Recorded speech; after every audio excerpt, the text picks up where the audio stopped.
नया गठबंधन बना है इंडिया, उसमें नेशनल कॉन्फ्रेंस अपनी भूमिका क्या देखता है? अब हमारा रोल बहुत कम है इसमें। लद्दाख जोड़ के भी 6 सीटों से ज़्यादा जो है हम लड़ते नहीं। इस मुल्क में 6 सीट की बुनियाद पे आप हुकूमत बना नहीं सकते हो। हाँ, ये ज़रूर है कि एक एमपी भी इस हुकूमत को गिरा सकती है, और वो हमने देखा जब उस वक्त वाजपेयी साहब की हुकूमत एक मेंबर पार्लियामेंट के वोट के वजह से वो नो कॉन्फिडेंस मोशन में हार गए। तो हमारा नंबर के हिसाब से रोल इतना ज़्यादा नहीं है, लेकिन हम अपने तजुर्बे का वहाँ पे इस्तेमाल करते हैं, कोशिश करते हैं कि मतलब एक साथ मिल के एक कॉमन प्लेटफॉर्म पे हम आके और ज़्यादा से ज़्यादा एक दूसरे के साथ कोऑपरेट इलेक्शन से पहले जो है वो उस तरह का माहौल बने। नाम हमने डिसाइड कर लिया है, और बड़ी अच्छी बात यह है कि हमारे नाम से बीजेपी को बड़ी परेशानी हुई है। मुझे लग नहीं रहा था कि वो इतनी परेशानी का वो दिखाएंगे जितना वो दिखा रहे हैं, लेकिन हर बात पे जिस तरह इंडिया को लेके हमें टोका जा रहा है, अचानक इंडिया मुजाहिदीन याद आ गए और बाकी चीज़ें याद आई। लगता है कि कहीं इस नाम से वो खुश नहीं है, और खुश नहीं है तो शायद इस चीज़ को भी हम अपनी कामयाबी समझते हैं। नाम सर्वसम्मति से आया है? नहीं, मेहनत करनी पड़ी। किस तरह की मेहनत? अरे ना, पूरा दिन लगा हमें, पूरा दिन लगा। क्या किए पूरे दिन? बहस की, बात की, कुछ मतलब मिल के सबों ने, कुछ अलहदा हट के, कुछ हमारे साथी थे जो नहीं चाहते थे कि कहीं पे भी जो एनडीए वो हमारे नाम में शामिल हो। कुछों ने कहा कि अगर आप आए और आए हटाएं तो आपके पास सिर्फ एनडीए रह जाता है। हमने कहा कोई बात नहीं, अगर हम एनडीए को भी अपने दायरे में ला सकें तो ये भी हमारी कामयाबी है। कुछों ने दूसरे तरह के नाम प्रपोज़ किए, लेकिन अच्छी बात यह है कि इसमें बहस हुई, लंबी चौड़ी बातचीत हुई, लेकिन आखिरकार हम इस नाम को मतलब एक्सेप्ट करवा पाए। और अच्छी बात है कि ये नाम रहा, क्योंकि कोई और नाम होता तो उसका इतना इम्पैक्ट नहीं रहता। कोई आईएमएफ चाहता था, कोई आईएमए चाहता था, कोई दूसरे नाम चाहते थे, लेकिन इस नाम का एक जो बीजेपी पे असर पड़ा है, मैं भी नहीं एक्सपेक्ट कर रहा था कि इतना ज़्यादा वो दिखाएंगे। आईएमएफ का क्या फुल फॉर्म बता रहे थे? Indian main front. और आईएमए का? Indian main alliance. ये मेन MAIN, इसको मतलब लाने की बड़ी कोशिश की, लेकिन अब वो बनता नहीं है ना आज के दिन में, क्योंकि ये सारा जो है ये यूट्यूब और ट्विटर, और आज ट्विटर भी नहीं रहा, आज वो एक्स है। ज़माना ही बदल गया। तो अब आप ये कहें कि IMF castigates BJP, IMF criticises BJP. अक्सर बेशतर लोग ये समझते हैं कि बाहर के वो फाइनेंशियल इंस्टीट्यूशन ने जो गवर्नमेंट ऑफ इंडिया के ख़िलाफ़ कुछ बोला, बात बनती नहीं। लेकिन इंडिया पे थोड़ा उसका, अब आप देखें जैसे मणिपुर के मामले पे पोस्टर बने पार्लियामेंट में, अब अगर वो लड़के हम खड़े होकर कहते IMF फॉर मणिपुर, तो आप क्या समझते हैं कि IMF वाले अब लोन दे रहे हैं मणिपुर को वहाँ उनकी माली हालत को सुधारने के लिए, बट जब लिखते हैं वहाँ इंडिया फॉर मणिपुर तो उसका मतलब बदल जाता है सारा। और ये देखें ना, अब बीजेपी की चीफ मिनिस्टर्स जो हैं अब अपना वो एक्स का बायो बदल रहे हैं, वो इंडिया हटा के अब भारत लिख रहे हैं, ये भी बड़ी बात है। तो 3 के अलावा और कोई प्रपोजल था या 3 में से ही ये फाइनल हुआ? जहाँ तक मुझे याद है 2-3 और थे 2-3 और, एक आध लेफ्ट के तरफ से आया था। वो क्या था? मुझे याद नहीं। मतलब उस पर ज़्यादा चर्चा नहीं हुई ऐसा लग रहा है, जब आपको याद नहीं है। हुई चर्चा, लेकिन वो उसमें भी इतना वो था नहीं कैची कि मुझे याद रहे। ये इंडिया कहाँ से आया था आइडिया? मुझे शक है कि कांग्रेस के वो जो उनके वो सोशल मीडिया वाले हैं उन्होंने इस पे काफ़ी काम किया, क्योंकि मुझे पहले ये जो मेन मीटिंग से पहले उससे एक दिन पहले हम इनफॉर्मल मीटिंग के लिए मिले, फिर डिनर पे बात हुई। उस डिनर के दौरान मुझे राहुल ने अपने फ़ोन पे एक व्हाट्सएप दिखाया जिस पे ये इंडिया का उन्होंने किया हुआ था इस पे एनालिसिस।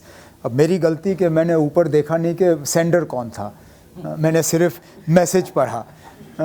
मेरी आदत नहीं है कि दाएं बाएं ज़्यादा देखूं, नहीं तो मुझे शायद पता चलता कि भेजने वाले कौन थे। लेकिन उस वक्त मुझे राहुल ने कहा कि हमारे पास एक बड़ा अच्छा नाम है, ये है, तो इस पे अब हम कल बात करेंगे। तो मीटिंग शुरू होते ही ममता बनर्जी ने नाम प्रपोज़ किया। अच्छी बात है, प्रपोज़ हुआ और एक्सेप्ट हुआ। मतलब राहुल ने दिखाया और आया ममता बनर्जी की ओर से। अब अलायंस में यही होता है और होना भी इसी तरह चाहिए कि कहीं मतलब आगे पीछे थोड़ा स्पेस, ये चलता है। और आईएमएफ और आईएमए किसकी ओर से आया था? ये आप बाकियों को बुला लीजिए, पूछ लीजिए। नहीं, आप मीटिंग में थे तो? नहीं, मैं था हुई, मतलब कहीं ना कहीं से तो बात आई थी। तो फिर उन लोगों को मनाया कैसे गया इंडिया के लिए? कांग्रेस की तरफ से इसमें काफ़ी रोल रहा। ममता बनर्जी ने इसमें एक्सरसाइज की, कई साथियों ने इस पर ज़ोर लगाया। खुद मिसेस सोनिया गांधी भी मतलब साइड पे इनसे बात करते रहे और आखिरकार मनवा लिया। तो अब आपको क्या लगता है कि ये जो विपक्ष की एकता की मुहिम है, ये बीजेपी को कितना नुकसान पहुंचा सकेगी और किस तरह से पहुंचा सकेगी? अगर इसी तरह चलते रहे तो काफ़ी नुकसान होगा, क्योंकि नाम पे ही बीजेपी वाले हिल गए। अगर इतना नाम पे हिल गए तो फिर काम पे भी हिल जाएंगे। और ये देखिए ना, अब इसको आइसोलेशन में मत ले लीजिए। अचानक इतने सालों के बाद एनडीए को दोबारा ज़िंदा करना, एनडीए की मीटिंग रखना, खुद वज़ीर आज़म साहब उस मीटिंग में बैठें और फिर फ़ोटो खिंचवा के ये दिखाना कि कितनी पार्टियां इसमें हिस्सा ले रही हैं, ये अपने आप में इस इंडिया अलायंस की पहली कामयाबी है। क्योंकि जब कभी भी ऑपोजिशन यूनिटी की बात होती थी तो बीजेपी की तरफ से क्या ताना मिलता था हमें कि this is all against one, ये सब जमा हो रहे हैं सिर्फ एक आदमी को हराने के लिए। अब वो बात रही नहीं। Now it is some against others, it is one group against another group, it is no longer one against all or all against one. BJP का ये तस्लीम करना कि प्राइम मिनिस्टर मोदी को अलायंस में अगला इलेक्शन लड़ना होगा, ये अपने आप में भी एक बहुत बड़ी कामयाबी है। क्योंकि इस चीज़ का हमारे लिए जवाब देना बहुत मुश्किल था कि हम सब इकट्ठे सिर्फ एक को हराने के लिए क्यों आ रहे हैं। अब हम सब इकट्ठे आ रहे हैं एक दूसरी अलायंस को हराने के लिए। इसमें अब कोई हमसे सवाल कर नहीं सकता। आगे हम कहाँ तक कामयाब होंगे, इसमें हमें दो चीज़ करने की ज़रूरत है।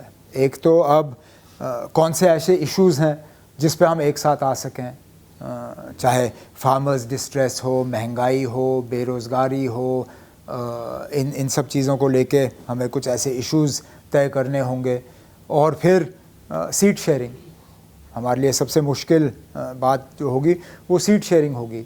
कहाँ तक हम इन पार्टियों को तैयार कर सकेंगे कि उनको थोड़ा सा स्पेस छोड़ना होगा, कांग्रेस को बाकियों के लिए छोड़ना होगा और बाकियों को भी कांग्रेस के लिए जगह छोड़नी होगी। ये इतना आसान होगा नहीं, लेकिन मैं उम्मीद करता हूँ कि इसमें भी हम कामयाब होंगे। तो इन दो फ्रंट पर बेंगलोर मीटिंग में कुछ आपको ऐसा संकेत मिला कि कुछ बात बन सकती? क्योंकि अगर हम पीछे के नज़ीर को दिमाग में लाएं तो बात वहीं पर आकर अटकती है जहां पर की सीट शेयरिंग आती है और लीडरशिप की बात होती है। लगता है कि इसमें हम कर पाएंगे। ऐसा क्या महसूस किया आपने जो आपको ये लग रहा है? जैसे मैंने आपसे कहा, जिस तरह मतलब नाम डिसाइड करने पे जिस तरह एक जो वहाँ पे जो डिस्कशन हुई, उसके साथ साथ जिस तरह कांग्रेस ने आम आदमी पार्टी को थोड़ा सा सेंस ऑफ कॉन्फिडेंस देने की कोशिश की इस ऑर्डिनेंस को लेके। कोई मजबूरी नहीं थी कि कांग्रेस पहले ही उस अलायंस के खिलाफ, उस ऑर्डिनेंस के खिलाफ अपना ऐलान करते, लेकिन सिर्फ आम आदमी पार्टी को वो स्पेस देने के लिए उन्होंने मीटिंग से पहले ही ये तय किया कि वो इस ऑर्डिनेंस की जम के मुखालफत करेंगे। तो इस तरह की चीज़ें हैं। अब थोड़ा सा इसमें हमें समझदारी करनी होगी। कांग्रेस को ये एक्सेप्ट करना होगा कि उनकी वो पोजीशन नहीं है जो वो शायद चाहेंगे, और हम जो रीजनल पार्टीज़ हैं हमें भी ये तय करना होगा कि हम फ़िलहाल अपने ही जो हमारा एरिया है हम वहीं तक रहें। अब ज़रूरी नहीं है कि दिल्ली और पंजाब की पार्टी जो है वो मध्य प्रदेश में इलेक्शन लड़े, या वेस्ट बंगाल की पार्टी जो है वो छत्तीसगढ़ में इलेक्शन लड़े। या यूपी की पार्टी राजस्थान में इलेक्शन लड़े। ये जो आपकी राय है, अपने इनफॉर्मल बातचीत में उस मीटिंग में किसी से चर्चा हुई कि इस तरह से? बात हमने सामने रखी, चर्चा आगे होगी। अच्छा, अभी कुछ नहीं, फ़िलहाल नहीं। अब फ़िलहाल तो हम अपनी वहाँ पे सुझाव दे रहे हैं। मैंने यहाँ तक इनको इनफॉर्मली अब कहता हूँ कि हमें फ़िलहाल शायद उन सीटों पे फिर उन सीटों को डिस्कशन में लाना ही नहीं चाहिए। मतलब मिसाल के तौर पे मैं नेशनल कॉन्फ्रेंस का हूँ, आप कांग्रेस के हैं, मेरी जो सीटें हैं वो मेरी होंगी, आपकी जो सीटें आपकी होंगी, लेकिन हमारे इलाकों में जो सीट ना आपके पास है ना मेरे पास है, उन पे हम डिस्कशन कर सकते हैं। चाहे वो बीजेपी की सीट हो या चाहे वो किसी तीसरी रीजनल पार्टी की सीट हो जो ना हमारे साथ है ना किसी और के साथ।